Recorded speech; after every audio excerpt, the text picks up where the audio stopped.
यदि पिछले कर्म से शरीर को ऋण अपंगता मिलती है तो फिर जन्म के बाद 1 महीने बाद में वह अपंगता पूरी क्यों हो जाती है और वो शरीर हष्ट पुष्ट क्यों हो जाता है। यदि पिछले जन्म का कारण होता तो वह पूरी बाहर भी नहीं हो सकती। इसलिए लूना अपंगता कोई कर्म का कारण नहीं है, ये सचमुच में व्यवस्था का ही कारण है। एक जन्म से अंधा व्यक्ति जन्मता है और उनको जीवन में कभी भी दृष्टि मिल सकती है, तो वो उनको दृष्टि तब भी मिल सकती है उनकी रोशनी की व्यवस्था पूरी जुड़ जाती है। वह जब भी जुड़ती है तब भी उनको रोशनी मिल जाती है और वह नहीं जुड़ती है तो उनको रोशनी नहीं मिलती। उनमें कर्मों का कोई लेखा चोखा नहीं है। यहाँ व्यवस्था न मिलने के कारण लूना सब लोग गरीबी झेलते हैं। अमीर तो संसार में कोई कोई महापुरुष होते हैं और अमीरी 2 प्रकार से होती है।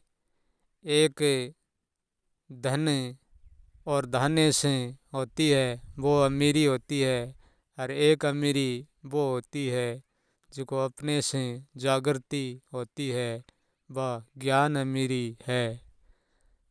धन अमीरी तो हर एक के पास कुछ मिल सकती है, परंतु ज्ञान अमीरी सबके पास नहीं मिलती है।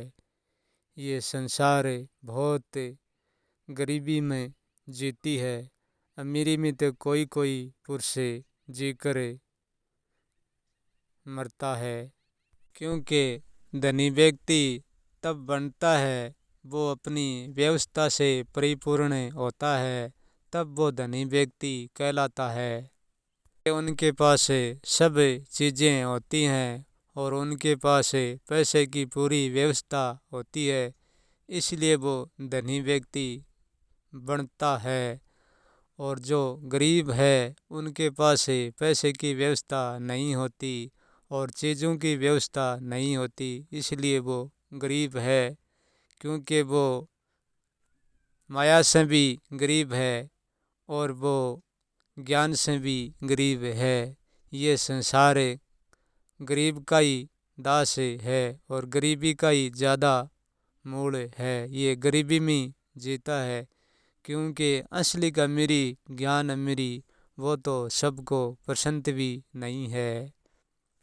कि अमीर बनना कोई सरल बात नहीं है। अमीर वो बनता है जो अमीरी को जानकर कमाता है, वही अमीर बनता है। अकेले कर्म से अमीरी नहीं मिलती।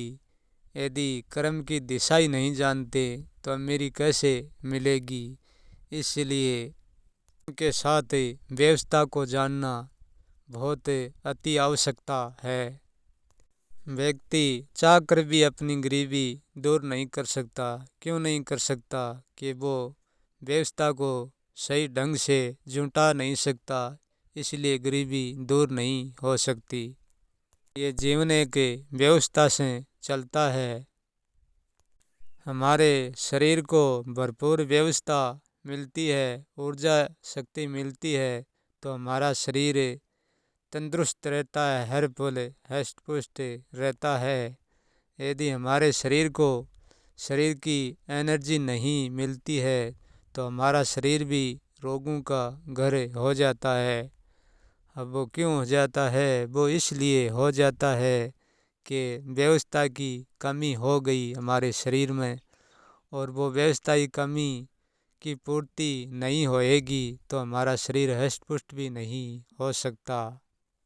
बीमारी पर दुआ क्या काम करती है? यही तो काम करती है, वह शरीर के स्वास्थ्य की व्यवस्था ही तो जुटाती है। हमारा शरीर भी जब तक कि स्वस्थ रहता है, जब तक हमारी व्यवस्था बराबर बनी रहती है। जब भी हमारी व्यवस्था शरीर की खंडन होती है तब भी हमारे शरीर में कोई न कोई रोग जरूर हो जाते हैं। इसलिए अपने शरीर की व्यवस्था को हर व्यक्ति को संभाल कर रखने का धर्म है।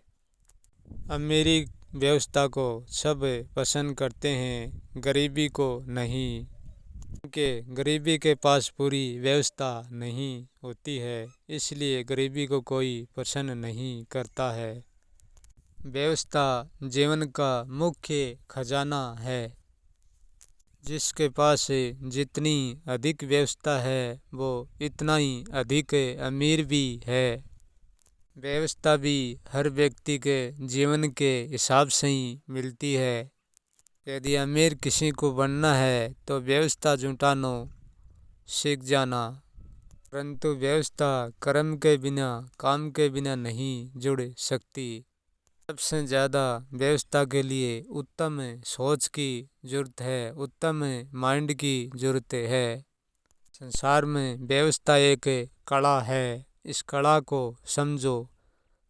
जीवन जीने की मुख्य कला व्यवस्था ही है। इसलिए बुद्धिमान बनो और ज्ञानवान बनो, गुणवान बनो, तब व्यवस्था हमारे पास दौड़ी चली आएगी।